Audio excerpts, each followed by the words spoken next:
Fala pessoal, tudo bem com vocês? Mais uma atuação ridícula do Grêmio, o Mano Menezes precisa ser cobrado. Mesmo assim, o Tricolor voltou com um pontinho de São Januário, mas assim, tô cada vez mais preocupado. Chega mais, eu sou o Chico Garcia, inscreva-se no canal e vamos juntos.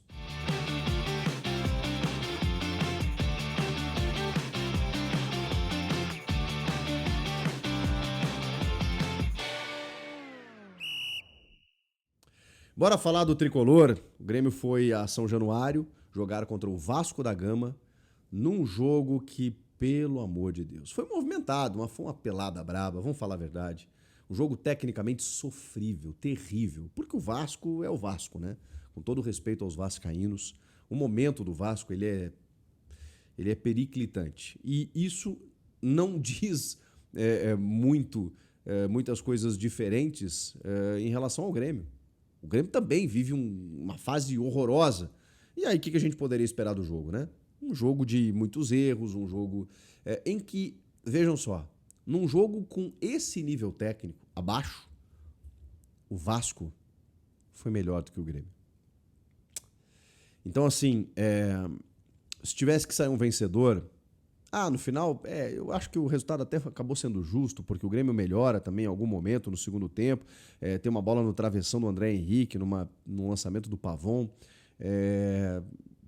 O Grêmio até esboça uma reaçãozinha, mas o Vasco chegou muito mais vezes, né? Chegou muito mais vezes, o Volpi fez algumas boas defesas também, é verdade. O Léo Jardim tem uma defesa, a queima-roupa, meio que em cima dele, né, do Bright White no primeiro tempo. Depois no chute do Kike Oliveira, que foi uma boa jogada, né? Ele vem pela esquerda, corta pra dentro e chuta forte, ele salva em cima, mas só também, né? O Grêmio até esboçou nos primeiros minutos, como o Vasco joga com uma linha mais avançada, né? Times do Diniz, né? A defesa realmente joga numa linha mais alta e é uma defesa muito exposta, uma defesa que está sofrendo muitas críticas, né? Tem o João Vitor lá, tá sendo muito cobrado pelo torcedor. Então, muitas vezes o Grêmio entregava a bola para o Vasco, né? O Vasco era dominante da posse, né? E o Grêmio buscava essa ligação direta, mas era uma ligação direta diferente do time do Quinteiros, assim, né? Não era algo rifado, era algo para que o Bright White pudesse atacar o espaço, chegar na frente do Léo Jardim, o Kike Oliveira, que é um cara mais rápido até. Isso aconteceu em alguns momentos. O Léo Jardim teve que sair da área até para poder salvar essas bolas que vinham em profundidade. O Grêmio estava até ameaçando em alguns momentos nesse sentido. Mas aí o Vasco, né, aos pouquinhos começou a dominar a bola em termos de construção, dar um pouco mais de trabalho. Acho que funcionou muito mais, né, o Gustavo Martins pela lateral direita, porque ele é um zagueiro que recompõe por ali muito mais do que o Igor Serrote.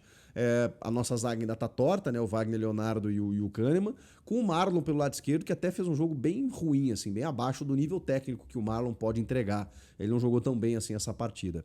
E aí a primeira surpresa, né, a novidade, que não deixa de ser não é uma surpresa pelo que ele vem jogando, que é o Vila Sante no banco.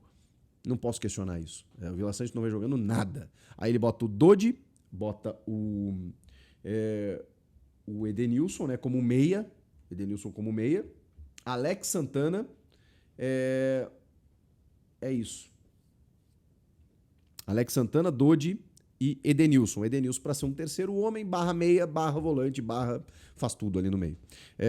E aí o Alisson pela direita, Kike Oliveira pela esquerda e o Bright White no centro. O Bright White não conseguiu jogar, ficou muito tempo parado, né? Falta de ritmo, acho que pesou bastante assim, ele não conseguiu se desenvolver.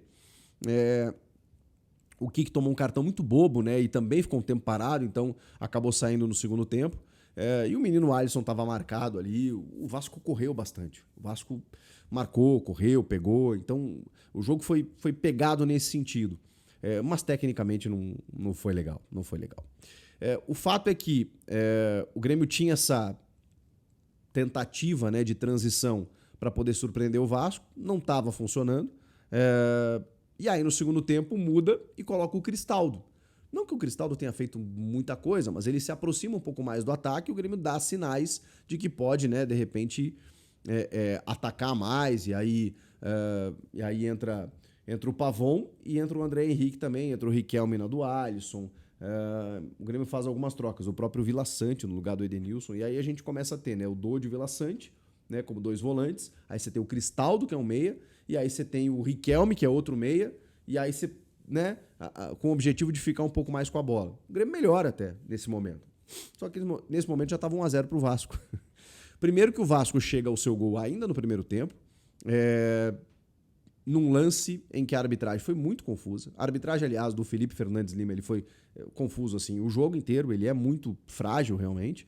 E esse lance é inexplicável, cara, porque assim, ou ele validasse o gol, depois dá pra ver, obviamente, tem impedimento, tem falta do Verratti acho que no Kahneman, tem uma falta no Wagner Leonardo, não, acho que o Verratti é no Wagner Leonardo, depois tem uma falta no Kahneman, então assim, tem muitas irregularidades no lance pra ele marcar, só que os caras demoram 6 minutos, os caras confirmam que ele tá impedido, que ele participa do impedimento e demoram 6 minutos o cara tem que ir no monitor ainda pra confirmar, meu Deus do céu, que coisa lamentável.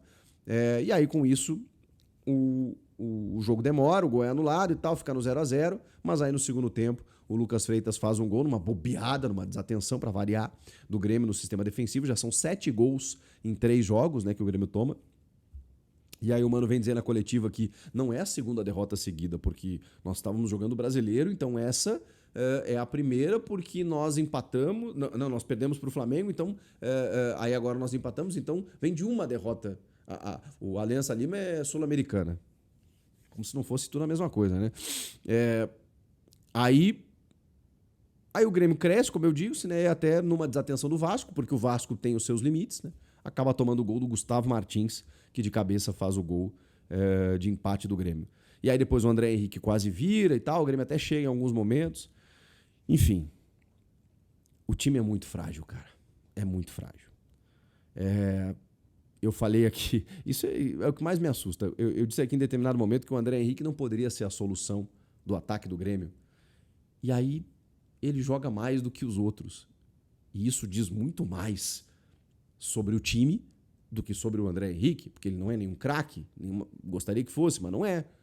Mas o fato é que os outros não estão jogando. Quando o Cristaldo entra e a gente pensa assim, pô, melhor, né, um meia, um camisa 10, né, clássico no lugar do Edenilson, agora vai e ele não joga nada, e a gente fica pensando, caramba, mas por que a nossa expectativa? Porque o Cristaldo é um jogador da posição, mas ele não tá jogando nada e quem tá no lugar dele também não. Cara, então assim, é difícil. Aí o Mano Menezes vai pra entrevista e já começa a dar os seus pitaquinhos, as suas ironias, as suas respostas atravessadas, sabe, o seu descontentamento, o campeonato é muito duro, aquela coisa toda. E agora vem uma sequência difícil, né, gente? Agora tem Palmeiras, fora de casa semana que vem, tem o Aliança Lima que precisa reverter um 2-0. Eu não sei, se o Grêmio for eliminado da Sul-Americana, vai voltar toda a sequência de trabalho, a pausa de um mês, né, o tempo que o Mano pediu para trabalhar, a melhora de 30% que ele disse que ia ter, e quando a gente olha para dentro do campo, não é isso que a gente vê. Existe uma expectativa de que o Marcelo Marques, que adquiriu a Arena do Grêmio, que está investindo, né, junto do Celso Rigo e tal, que promete investir, que é um pré-candidato à presidência, de que ele invista já nessa janela. Mas isso ainda não está confirmado, evidentemente, né?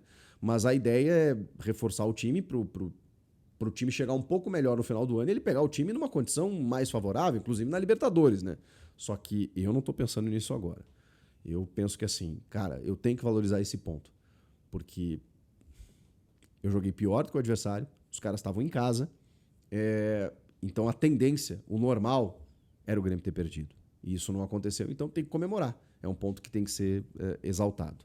Mas assim, é muito pouco, gente. É muito pouco. Porque era o Vasco da Gama e todos os seus problemas que o Vasco tem apresentado nos últimos tempos. E o Grêmio, mais do que não conseguir vencer, o Grêmio não jogou nada.